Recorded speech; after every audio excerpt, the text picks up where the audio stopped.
Tuhan, senang sekali kita ada di pertengahan tahun 2024 di bulan Juni, dan saya percaya segala anugerah kemurahan Tuhan melimpah dalam diri Bapak Ibu. Saya berdoa Bapak Ibu terus makin dalam berkat kemurahan Tuhan, dan saudara semua juga makin indah di dalam Tuhan. Nah, pesan Tuhan untuk bulan Juni dalam triparti materi yang pertama minggu ini adalah kekuatan tim yang solid dalam pelayanan. Mengapa ini penting? Karena kita dalam bulan Juni ada dalam tema besar pemuritan di dalam pelayanan. Saudara, selain dalam keluarga ada pemuritan, di gereja ada pemuritan, tapi juga lebih khusus di dalam pelayanan harus terjadi sebuah pemuritan, di mana melewati pelayanan yang penuh dengan pemuritan maka makin efektif pelayanan itu. Nah, nats yang kita akan renungkan adalah dalam Kisah Para Rasul pasal 13 ayat yang kelima. Saya akan bacakan bagi Bapak Ibu Saudara semua. Kisah Rasul pasal 13 ayat yang kelima. Setiba di Salamis mereka memberitakan firman Allah di dalam rumah-rumah ibadat orang Yahudi, dan Yohanes menyertai mereka sebagai pembantu mereka.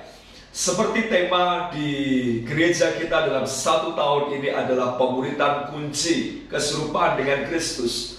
Dalam 2 Timotius pasal 2 ayat 2, apa yang telah engkau dengar daripadaku di depan banyak saksi, percayakanlah itu kepada orang-orang yang dapat dipercayai dan yang cakap mengajar orang lain.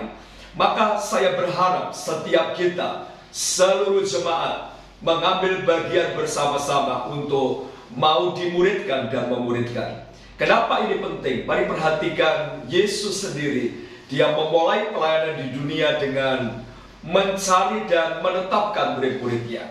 Nah, sangat menarik kalau dalam bulan Juni ini kita bicara kekuatan tim yang solid di dalam pelayanan. Karena di dalam pelayanan, ketika tim tidak solid, ketika tim tidak bersatu, ketika tim tidak sungguh-sungguh, maka pelayanan semuanya akan sia-sia.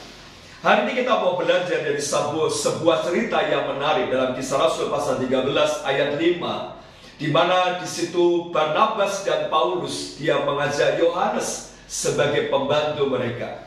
Mereka dalam rangka perjalanan misi yang pertama ke Siprus, dan ini sesuatu yang luar biasa. Dan kita tahu bahwa Paulus dan Barnabas diutus menjadi rasul-rasul bagi bangsa-bangsa lain. Tapi menarik sekali, mereka tidak berjalan sendirian. Mereka mengajak Yohanes, dan menurut saya ini sebuah hal yang luar biasa. Mengapa?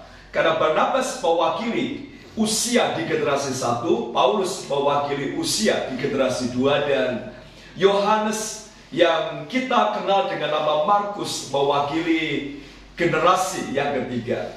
Sebuah sinergi yang luar biasa dari generasi 1, generasi 2, generasi 3 menjadi tim yang solid di dalam pelayanan, khususnya konteks waktu itu. Mereka pergi dalam misi yang pertama menjangkau jiwa, di mana Siprus dimenangkan dan nama Tuhan dipermuliakan. Nah, pertanyaannya, mengapa kekuatan tim yang solid dalam pelayanan sangat penting? Yang pertama, teladan Tuhan Yesus. Tuhan Yesus sendiri di dalam pelayanannya tidak berjalan sendirian, meskipun dia bisa. Dan menurut saya tidak ada yang sulit buat Tuhan Yesus.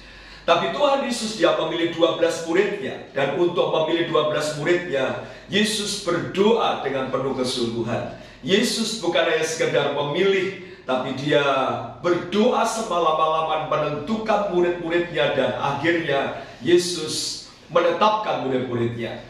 Dari hal ini kita belajar bahwa Yesus sebagai guru kita, dia membangun sebuah tim yang solid, di mana Yesus tidur, di situ ada muridnya, di mana Yesus mengajar, di situ ada muridnya, di mana Yesus melakukan mujizat, di situ ada muridnya. Dan kita perhatikan teladan Yesus menjadi bagian yang sangat penting, membangun tim yang solid. Yesus dia tidak pernah menghakimi murid-muridnya. Yesus selalu mengarahkan muridnya. Yesus selalu memberikan nasihat muridnya. Jadi tim yang solid bukan berarti tidak pernah punya problem. Tim yang solid berarti bukan berarti tidak ada masalah. Tapi saudara, kebesaran hati, kerendahan hati untuk bersama-sama bertumbuh, itu menjadi poin penting. Yang kedua, Mengapa kekuatan tim yang sulit dalam pelayanan sangat penting? Karena ini adalah sebuah bagian keteladanan dalam pelayanan. Apa maksudnya? Mari perhatikan Barnabas, Paulus, dan Markus yang waktu itu mereka pergi dalam misi yang pertama. Barnabas mengajak Paulus, Paulus dan Barnabas mengajak Yohanes Markus untuk memberikan keteladanan di dalam pelayanan. Bagaimana cara ketemu orang, bagaimana beritakan Injil, bagaimana melakukan pendekatan kepada orang. Nah, sama dalam pelayanan kita.